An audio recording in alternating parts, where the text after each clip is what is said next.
Hi, so we last left off where Hamish was about to put into place part A of Plan 1. So here is chapter 17, The Girl with the Blue Streak in Her Hair. Hamish was determined that this would work. And why should he wait for a pause before finding the girl with the streak in her hair? It's not like she only existed in the pause. The rest of the time she'd be walking around Starkley doing precisely the kinds of things that Hamish was doing. Eating, sniffing, scratching, the lot. She was about his age after all, and that meant that right now she'd probably be on her way to school, carrying that bag of hers with the St. Autumnal's badge. Hamish didn't like St. Autumnal's. He thought it had ideas above its station. They played hockey and cricket instead of footy. Some of them learned tennis in the summer. At least 12 of the kids carried briefcases. And their motto, "Oh dear," was in Latin. It had been the head teacher's allegory principal's idea. He thought it would inspire and unite the children and teachers. It was supposed to remind them to seize the day and make every moment in life count.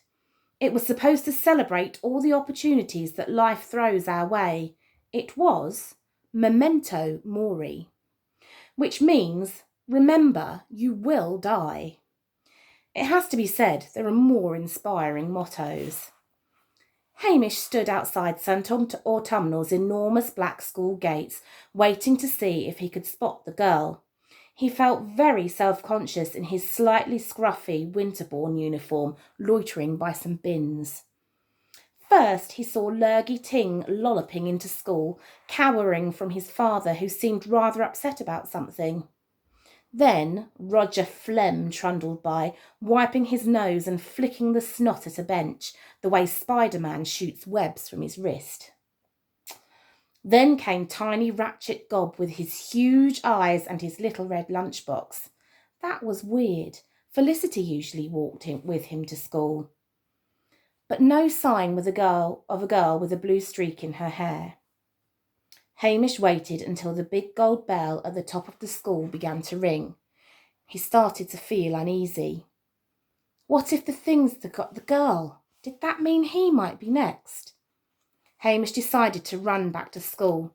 He could say he was late because he'd had a dentist appointment. I mean, that was sort of true. He had had one.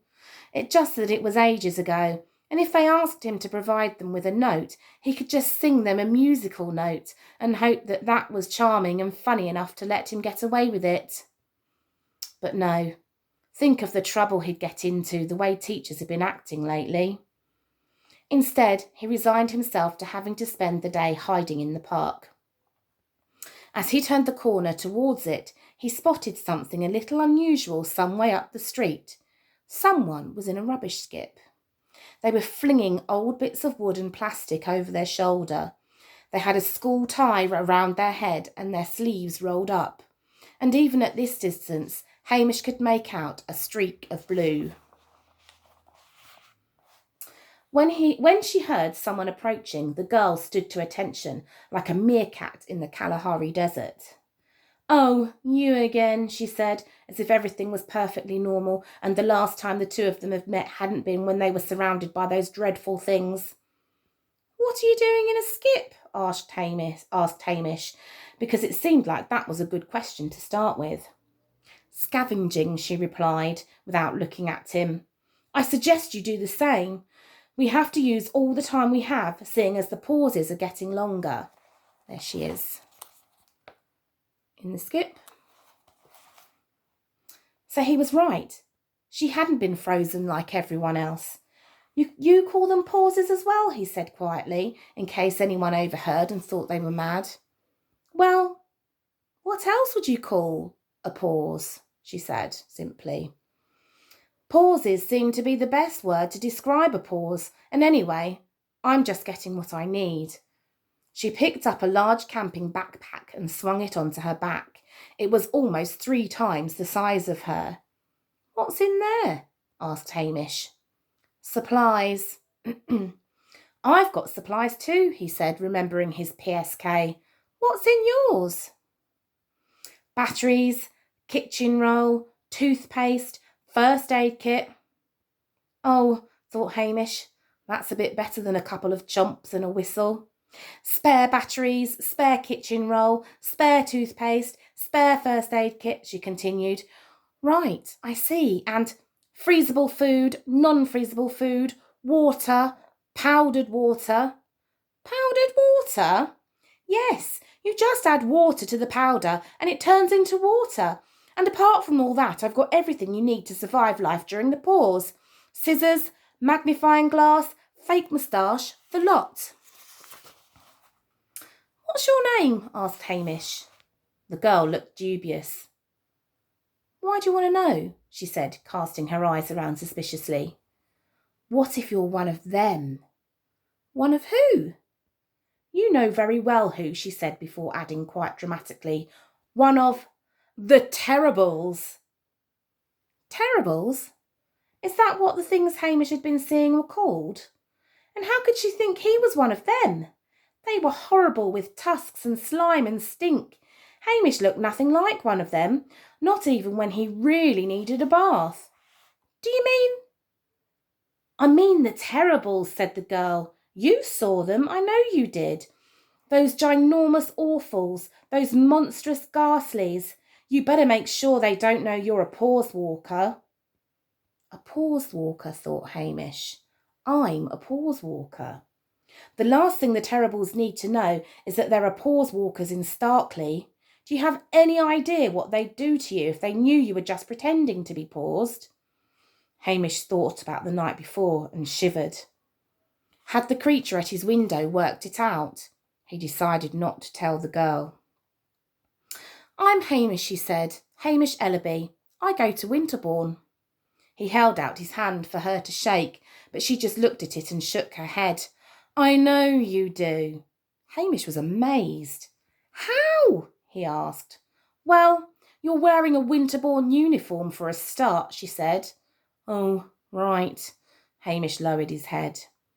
The girl stared him up and down and hoisted herself out of the skip. So how much do you know about the Terribles? She asked, landing expertly on the pavement. Hamish shrugged, and so the girl with the blue streak in her hair began to tell him all about the world of the Terribles, which means, I suppose, I should tell you too. Have you ever found a bruise and not known how you got it? Could have been a terrible. Have you ever lost a sock and not known how you lost it? Or found a toy where you definitely didn't leave it? Or closed a window but found it open? Terribles, terrible, terrible, terribles. Here is what I know for a fact. They work by something they call a pecking order. There are the lows, the mids, and the others. The lows are the most common terribles. They're the bruisers. They can't help themselves.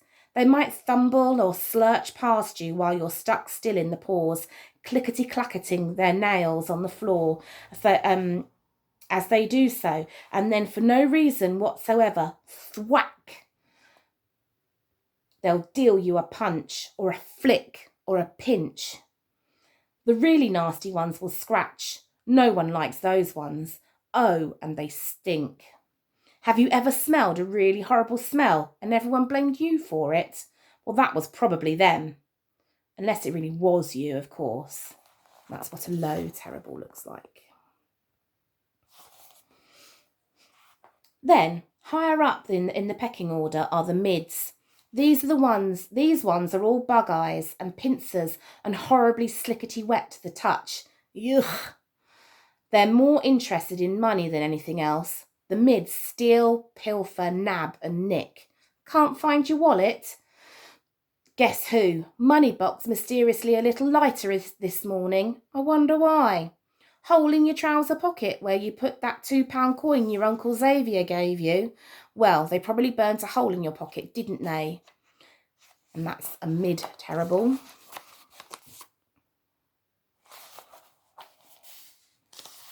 And then, right at the top of the pecking order, there are the Worldstoppers themselves. So evil, only long words will do. Malicious, murderous, malodorous, and yes, malevolent. They are too terrible to look at for long and too awful to even think about. But we must. The Worldstoppers lick at their long, thick, waxy moustaches that are stiff and solid and curled at the end like a mammoth's tusks. And not just the men. They carry whips in fat, meaty, greasy hands that are freezing cold to the touch, and they have big bottoms as ripe and plump as old brown pears.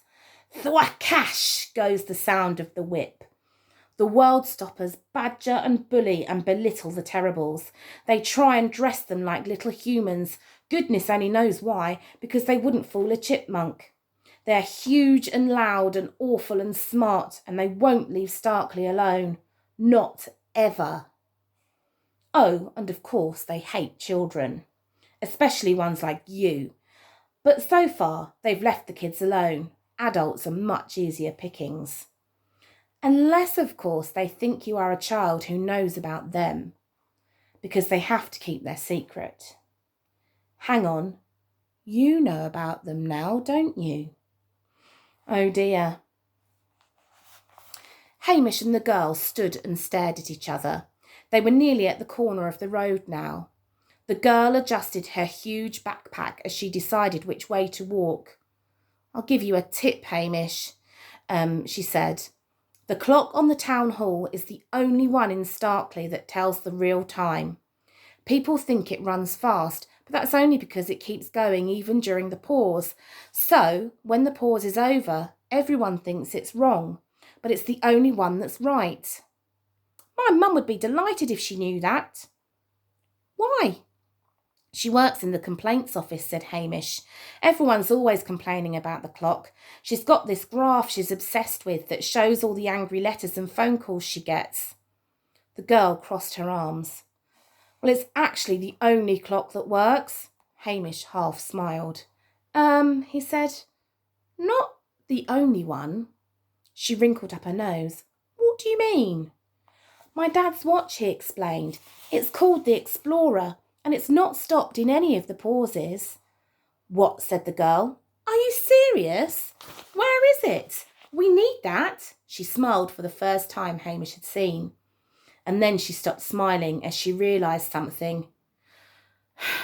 You mean the watch that the big prawn bully took from you? She said, and Hamish nodded. Well, you need to get that back. You have no idea how useful that will be when the Terribles return. Hamish shivered. Look, she said, you never know when they'll be back. Sometimes a pause is just a pause, and sometimes a pause is terrible. But, started Hamish, still completely and utterly shocked by what she'd told him. Yes, said the girl, looking bored again. But what do they want? What do the Terribles want? The girl put her hands on her hips. They want the grown-ups, she said, fixing him with a stare that sent shivers down his spine. They want the grown-ups, and then they'll want us. And that's enough for now.